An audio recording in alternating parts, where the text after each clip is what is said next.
Hello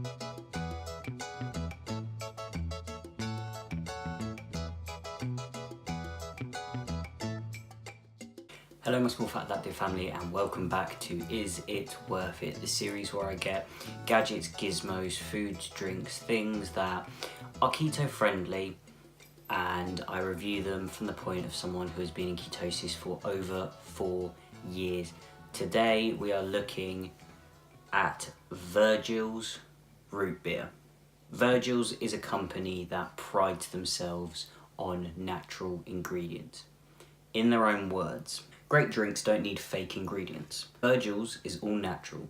We obsess over the recipe and the process. We don't use any preservatives, any artificial colours or any GMO sourced ingredients. Great taste without the chemicals. Plain and simple. A delicious, handcrafted, all natural refreshment. Drink smart, drink well, drink Virgil's.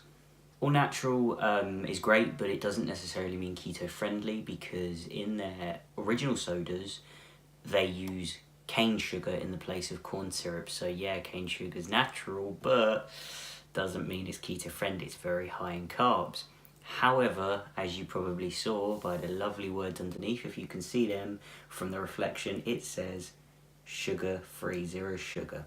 And that is specifically what we are talking about today, is Virgil's zero sugar root beer. I'm going to try and be completely unbiased today, but I need to let you know that root beer is my absolute favourite drink of all time, and it has been since I was about 13. So, the ingredients for Virgil's zero sugar root beer: purified carbonated water or sparkling filtered water, a sweetener blend, which we'll discuss what's in that blend in a little bit, GMO-free caramel colour, Rebor Diana leaf extract, which is a fancy word for stevia, natural flavours, which I can only assume are sassafras, vanilla, honey, licorice, all the sort of standard flavourings that go into a root beer, citric acid and spices. So with that being said, let's jump straight in with the pros. In my opinion, out of all of the many different root beers I've tried, both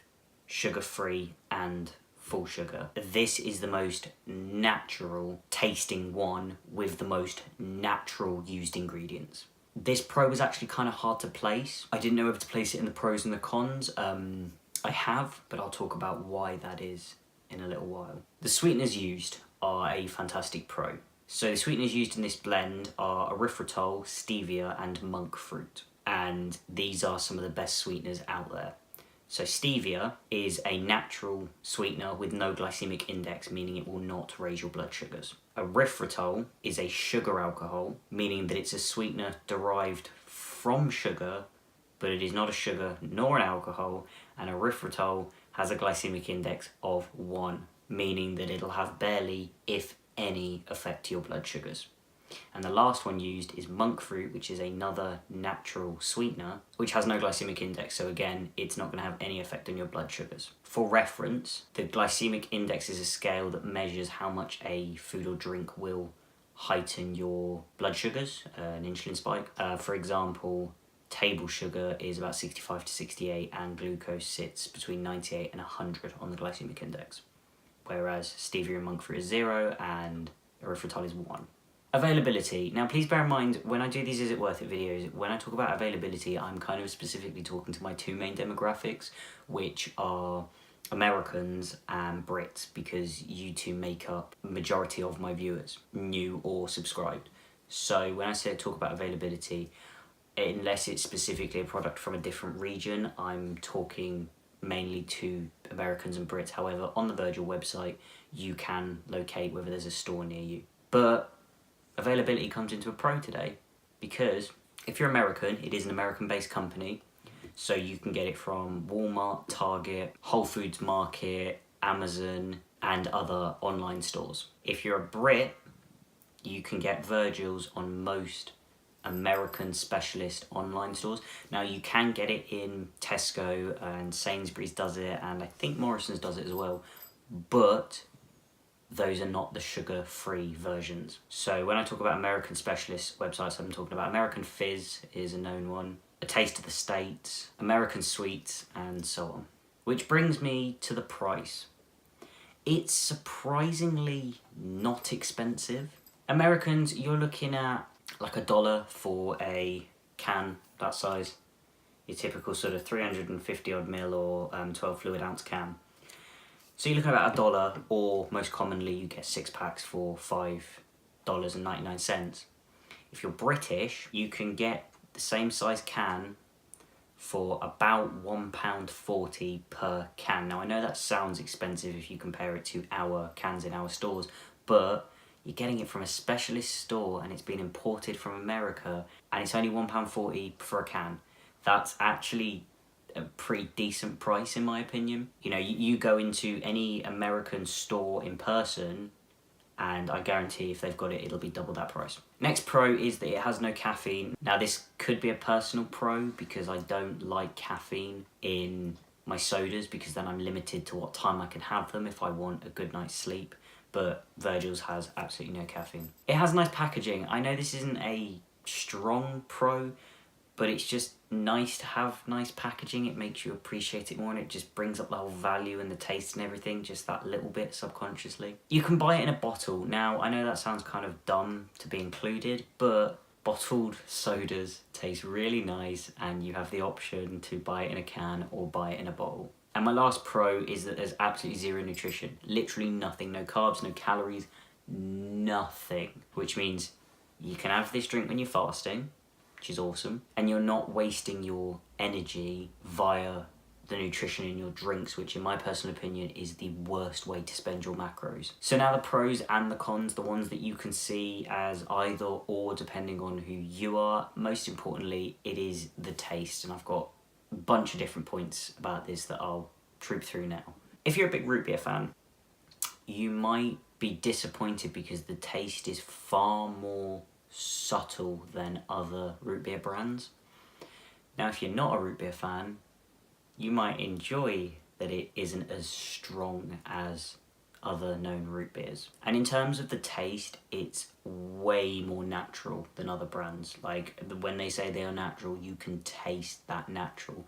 So what I mean by this is that it kind of leans more towards sarsaparilla and that sort of rooty taste rather than the deep licorice, aniseed, vanilla taste that you usually sort of get with these root beers. Now it could have a cooling or a minty aftertaste because of the sweeteners used. I personally don't get this, but it might have that effect with you. And with the sweeteners being used, it's actually a lot less sweet than other zero sugar root beer brands. I mean, it is still sweet, but not anywhere near as close to the others. So yay for people that don't massively like sweet food, especially drinks. Boo for the people that have a massive sweet tooth. The last one is sort of that it's not massively fizzy. I know that in the video there was like a lot of froth and stuff, but that died down quite quickly. Now it not being fizzy, like massively fizzy, doesn't really affect me. It's more like sparkling water fizzy, not in taste, just in that carbonatedness, whereas a lot of other drinks are super fizzy to the point that, you know, burn your nose. It's not massively fizzy, doesn't bother me, might bother you.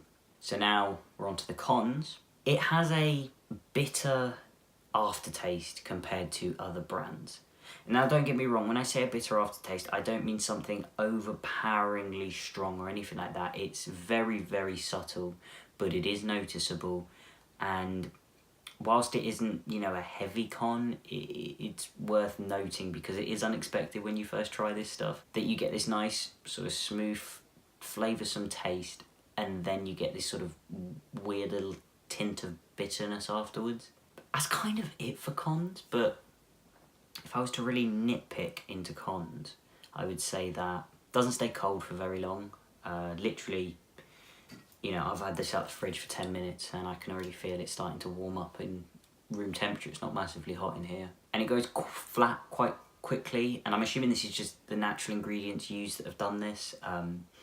But I'm talking like, you know, if you're sipping it through an hour, it will likely be flat at the end of that hour because it's just not really overly carbonated. And the last con is that it doesn't massively quench a thirst. That's not horrendous, if you could say go to the shop and get more because you've drunk all of them because you were thirsty and you love this root beer. But for someone like me that has to buy it on a specialist store, that's not cool because I'd be getting through them super quick. So now we get to the all important question, Virgil's zero sugar root beer, is it worth it? I think you should try this zero sugar root beer. Whether you're a fan of root beer or you're not a fan of root beer, I think you should try it. If you're a fan, it gives you a different taste that's quite natural, a little bit more subtle.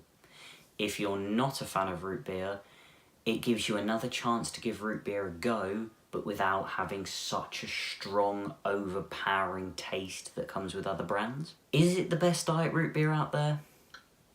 I would say for us in keto, it is like the best in terms of ingredients. They are super natural. They use really good sweeteners that, out of all the sweeteners to use, those are the ones that are least likely to have any effect on you physically or mentally. But it's such a complex taste compared to other root beers that it's so hard to compare it to another brand. But if you're someone who prefers sweeter, fizzier drinks, you're probably more suited to A&W's diet root beer than you are to Virgil's. But I really like it. And just to let you know, this Virgil's was lovingly sent to me by a friend, and she has sent me more of Virgil's sugar-free products, so I will absolutely be reviewing them. I've never tried their other products before, but I'm really excited to. I've got a few flavours coming up, so they will be in my next few Is It Worth It videos.